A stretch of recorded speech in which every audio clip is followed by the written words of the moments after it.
이 기득권으로 막았단 말이지. 그럼 알았어. 너희들 버려. 사실 트럼프가 이긴 게 아니라 정확하게 얘기하면 클린턴의 민주당이 진 거죠. 정확하게. 그러니까 국민들이 이렇게 된 이유는 사실은 불평등, 격차 때문에 생긴 겁니다. 그래서 자유 얘기를 많이 하는데 자유와 평등은 사실은 동전의 양면이죠. 자유와 평등. 이게 실질적으로 평등해야 사람들 자유로워집니다. 근데 평등이 담보되지 않는 자유는 강자의 자유를 말해요. 강자의 자유. 강자가 마음대로 할 자유. 약자들은 어떤 자유가 있냐면 죽을 자유 같은 게 있죠. 우리나라 이 약자의 자유를 좀 슬프게도 누리는 분들이 있어요. 1년에 16,000명이 죽죠. 자살합니다. 상황이 너무 나빠서 이 세상을 버리는 사람이 1년에 한 개의 웬만한 지방의 군단위 인구가 죽고 자살하고 있어요. 한 개의 군단위 정도 사라집니다. 자살로 사라진 사람. 근데 이게 뭘 의미합니까? 실질적으로 평등하지 않으니까 자유라고 하는 게 죽을 자유밖에 없는 거예요. 그래서 이 평등과 자유는 동전의 양면처럼 서로 맞춰줘야 되는 거죠. 그래서 우리의 이 현재 경제적 어려움도 원인이 거의 비슷하기 때문에 처방도 저는 거의 비슷하면 된다고 생각해요. 뭐 방법이 여러 가지 있죠. 그러나 제일 중요한 처방 결국은 이 경제 영역에서 경제 주체들 간의 경쟁이 실질적으로 합리적으로 될 수 있게 만드는 거예요. 근데 이걸 막고 있는 게 있죠. 소위 재벌 중심의 이 비정상적인 경제 체제가 막고 있죠. 그래서 저희들은 재벌 체제를 해체해야 된다라고 얘기하는 겁니다. 어쨌든 그런 부분들. 노동을 너무 지나치게 탄압을해가지고 전 세계에서 노동자들 일하는 시간은 멕시코 다음으로 많고 우리나라가. 여러분 진짜 일 많이 하시죠? 근데 평일 저녁 어떻게 왔어요 이렇게? 일 안 하는 사람들 아니에요 혹시? 실업자들? 거의 실업자. 실제로 어렵죠. 그러니까 노동시간은 그렇게 많고 그럼 이 보수는 어떠냐? 이 OECD 평균 1시간당 임금시간당 OECD 평균의 3분의 2밖에 안 돼요. 그리고 선진국이라고 맨날 얘기해놓고 딴 거는 다 선진국 따라가는데 왜 이런 건 평균치도 안 따라가는 게 도대체? 평균의 3분의 2에 불과해요. 그러니까 죽도록 일을 많이 하고 보수는 더 적어요. 근데 점점 나빠지고 있습니다. 비정규직은 늘어나지요. 일자리는 점점 나빠지지요. 정규직, 비정규직 임금 격차가 줄어들고 즉 비정규직 임금이 점점 낮아지고 근데 이것도 사실은 불합리하죠. 노동을 탄압해서 그래요. 정부가 노동자 편을 드는 게 아니라 맨날 강자 편만 듭니다. 노동자들 아니 합법 파업하면 놔둬야지 그걸 왜 어떻게 작업하자고 처벌하려고 그러죠. 그런 짓도 하지. 주 52시간 이상 일하면 처벌하게 됐는데 전혀 처벌하지 않아요. 오히려 60시간씩 일하게 해주려고 법 개정하고 있어요. 지금. 60시간까지 부려먹으라. 더 황당한 일이죠.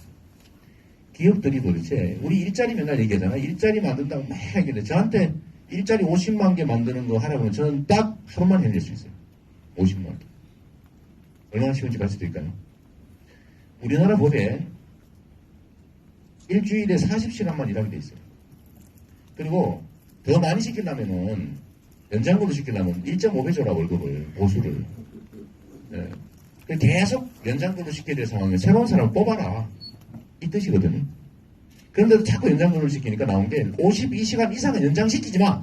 너끼리 합의해도 하면 처벌한다 라고 우리가 합의해놨죠. 처벌 조항이 있어요.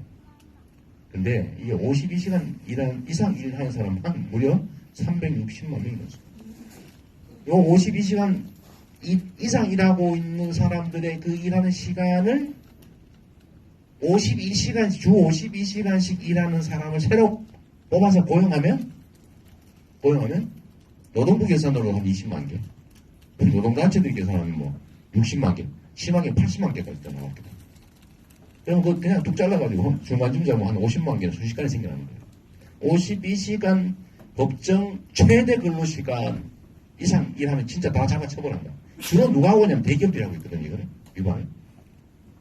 이 대기업들한테 못하게 하면 그만큼 고용할 거 아닙니까? 대기업 동양 사장들, 바지 사장을 처벌하면 우습게 하니까 실제 사장을 처벌해야지. 재벌 회장. 이러면 하겠어요, 안 하겠어요?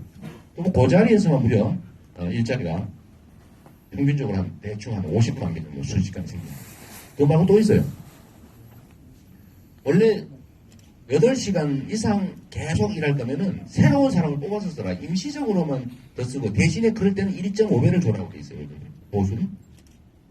근데 실제로는 이 사람들이 왜 자꾸 계속 일거리가 있는데도 불구하고 새로운 사람을 뽑지 않고 자꾸 특근, 야근 이런 거 시키고 있을까요? 왜 그럴까요? 아니 1.5배씩 주어가면서 왜 그럴 것 같아요? 여기 이상한 시스템이 작동하고 있습니다. 말로는 1.5배를 준다고 돼 있는데 실제로 주는 걸 계산해 보니까 0.8배를 주고 있더래요. 이게 어떻게 가능하냐면 임금 체계를 비틀어서 그렇습니다. 그러니까 매월 주는 월급은 대개 100만 원씩 말합니다. 그리고 무슨 상여금 이런 이상한 이름으로 자꾸 부정기인 척 해가지고 주는 게 100만 원이에요. 그런데 야근수당 계산할 때는 상여금을 빼고 계산해요.